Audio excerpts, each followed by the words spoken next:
Ionic 2018 hybrid plug-in. So this is a 12 volt battery in the boot, and so I connected this to see what was happening when the car was switched off, and I could see that I had a 2 amp drain. So the process: you take one out, you go to the back, you check the ampage to see if it's dropped to 0 or just above, and you do that with each individual fuse. Down here, all of these ones here, right, this is the 40 amp one that I've got my finger on now. That's the one that disconnects the battery. So I checked all these fuses here, and every time you have to go to the back of the car and check the ampage. It would be helpful if I had someone here to say yes or no. So then I went through a process of pulling all of these relays to see if any of those were the issue, and they were not. So each time I went to the back of the car to look to see if it was still drawing.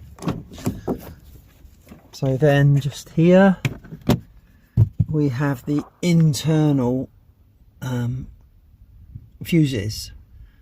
So again, I did exactly the same with that. I pulled each fuse individually, and then I went to the back of the car to see if it was draining.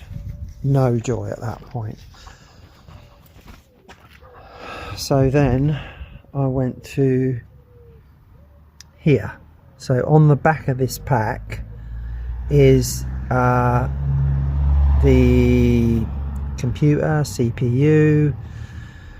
If you undo these clips, then that hard resets that. So you just pull the clip, he says, you push that down, pull the clip up, it slides out. Once it's fully out, I did both at the same time. Once it's fully out, you can pull these plugs off. They just catch back in. It's like a computer connection in there.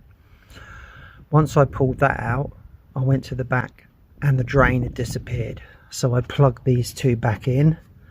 Still, it disappeared. I've been using a chatbot to diagnose this, which it took me through really well. I used Gemini, and then it suggested a few tests. So you lock the car, basically keep your keys away from it for 5 minutes. I did have to improvise because obviously you can't read the meter that's in the boot if the car's shut up. So we had a little tool I use for looking down drains, which has got a monitor on the end. So I stuck that above there, stood away from the car so I could see what the voltage was, and that appears to have solved my issue. Just as another thought, if you ever have the problem, and of course you need to get into the boot if it does it, but if you connect the negative down here and a positive up here on the terminal, on that there or that there, connect to any of those three, just a 12 volt, it just needs to be a 12 volt battery, not a jumper pack, and you should be able to get into the car and start the engine. That's why I'm charging it at the moment. It's on a charger which is over there, charging that battery up at the moment.